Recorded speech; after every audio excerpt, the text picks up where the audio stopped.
it's a little bit fascinating. We're watching, Joe Biden's numbers went up a little bit over the past couple of weeks. Part, I think, because half of the State of the Union was about Ukraine and Russia. And this is where I think the Biden administration has done a pretty good job with this, frankly. They were proven right in terms of like they're anticipating this invasion. Again, let me just say, I think that anybody who thinks that the invasion is a function of the Biden administration anticipating it is completely out of their minds. And there are people out there who I think are still sort of like clutching to that explanation. But no, they clearly were aware and clearly had intelligence that suggested that Putin was determined to do this. And but they have also been, I think, pretty steadfast in being able to keep the United States out of this. I mean, keep this from escalating and doing to the extent that they can without that escalation. I mean, in my mind, I think they're doing a pretty good job in that respect. Let's play these two clips though, because I also want to talk about the sort of the pivot that the Republicans have made, but let's play these two clips. Let's play clip number 1 and 2. This is Joe Biden talking at the DNC winter meeting. And one of the things that's coming up is, there's this dynamic of not buying Russian oil and it juicing inflation a little bit, but not, I mean, I think we have inflation. It's a specific type of inflation, and I think it's not a function of monetary policy, but or even overheated economy. I think it's just, it's the pandemic. But here's Biden. This is the way that they are dealing with it. This is a play clip number 1. There's an impediment to production in the United States, and it's called the bankers on Wall Street. This crisis is another indication of why we need to get off dependency on fossil fuels. This is not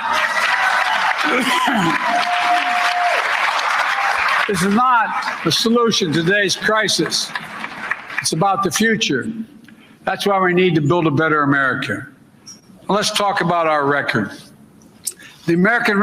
Okay, and then he goes on to say, starts to brag in that record about how much oil we are pumping out of the ground after saying we need to stop oil. Here, this.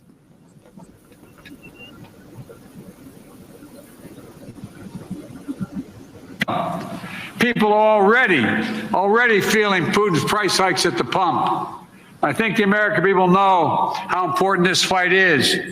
I think they know that as painful as the price is today, the costs are going to be higher if we do not act now to deal with this tyrant. So let me be clear on the facts. We are increasing oil production with a record productivity. By the end of the year, we will have produced more oil than any time in the last number of years. Look, I just want to run, the Republicans are playing a game here. They're talking about the Democrats haven't raised prices. They all voted for the same thing. The CEOs of major oil companies have said they'll increase investment and production. They have the capacity to do it. They have over 4,000 opportunities. They say there's nothing the U.S. government needs to do to incentivize them. All right. So the message of we need to get off oil completely lost here, right? When you start bragging about producing more oil. I mean, this conflict is 2 weeks old, 3 weeks old.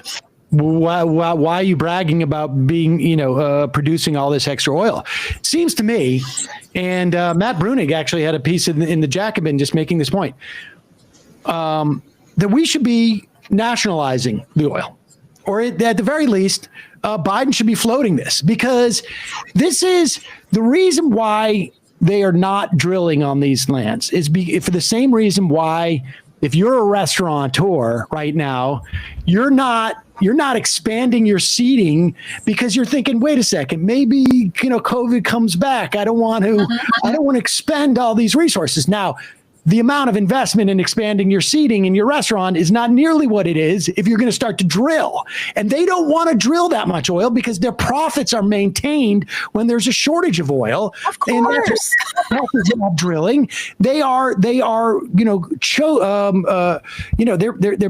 chokehold on the spigot because it raises their profits. And so the president should be out there saying, let's nationalize this. It won't, of course, happen, but it will start to be sort of, call the bluff of these people. And instead, he's not calling the bluff. He's getting on the defensive and just stepping all over the whole climate message. Well, you're absolutely right, and this, in a way, it's a real shame. In fact, Paul Krugman has a good on his newsletter today addresses this issue of the rising gas prices and what a farce it is that first of all that anybody's being blamed for it. Of course, as you say, it's it was the pandemic. What happened is that during the Obama administration and through the Trump administration, through the first part of it, they were fracking like crazy. That's where the oil production is coming from. And there are a lot of good reasons to be very, very skeptical of all that fracking, as we well know and have discussed for over a decade. When the pandemic happened, the bottom fell out of the oil market. Nobody was driving anymore, for months. The whole world kind of shut down.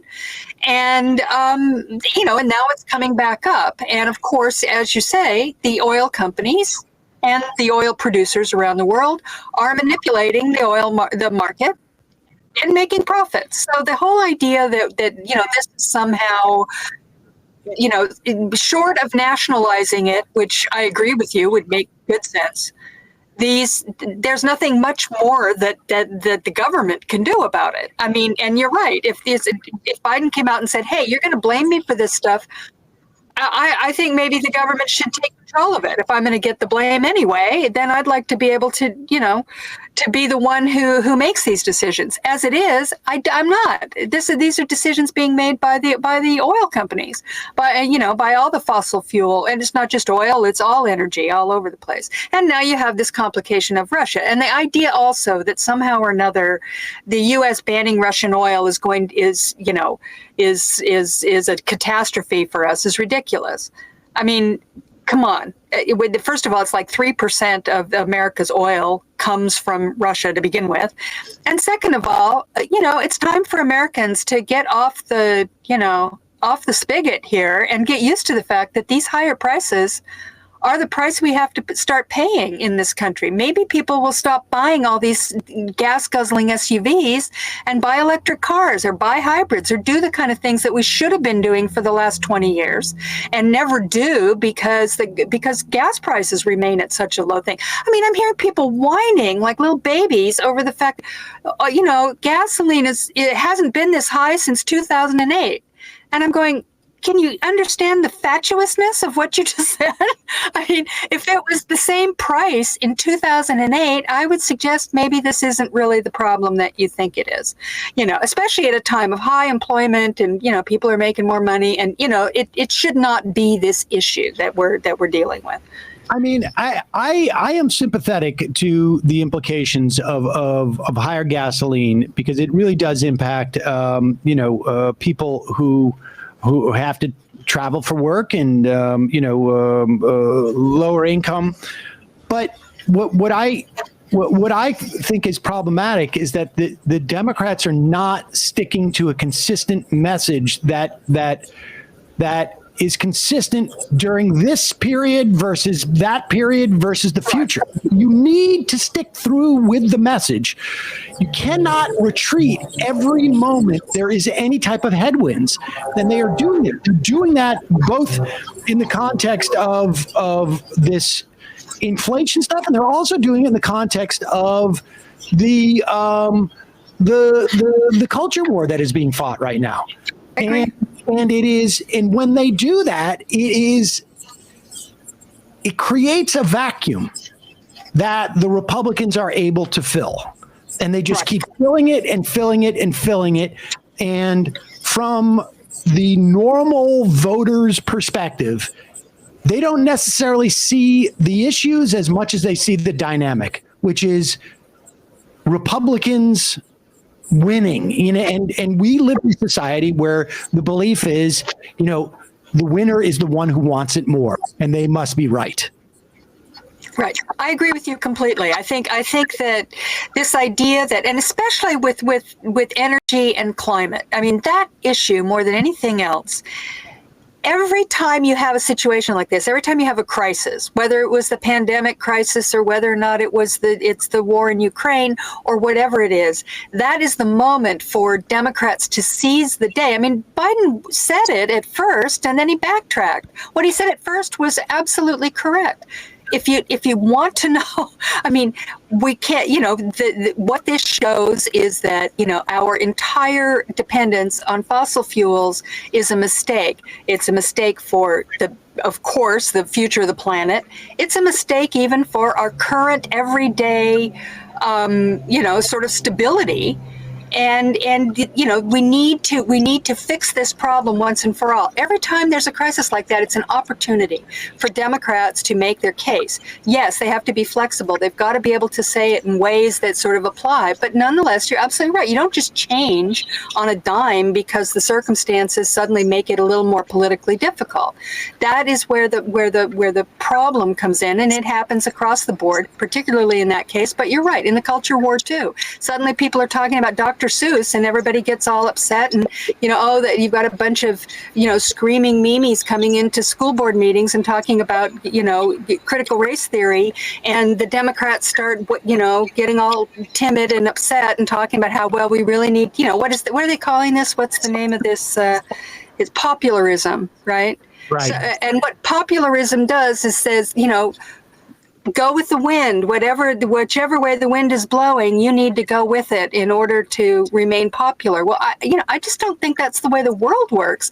It just isn't. I mean, that's not, and certainly politics, who can admire politicians who are just, I look at the people who followed Donald Trump, for instance. To me, they look like idiots. I mean, I have no respect for them whatsoever. This is just them following a cult leader.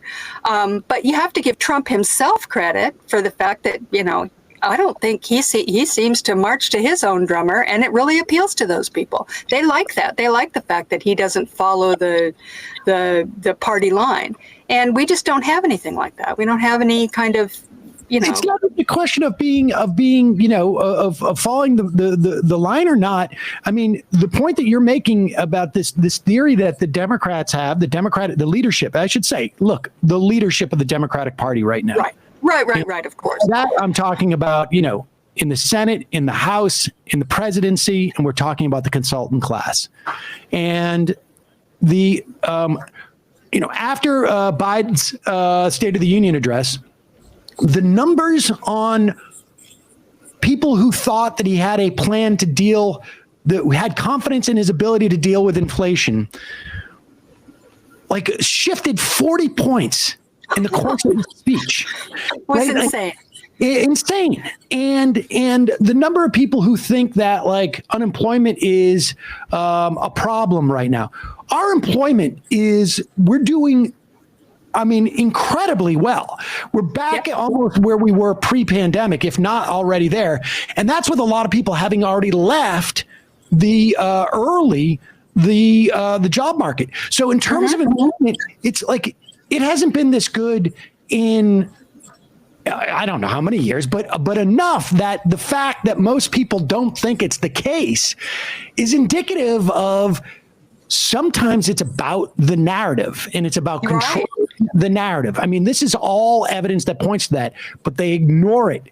They ignore it constantly.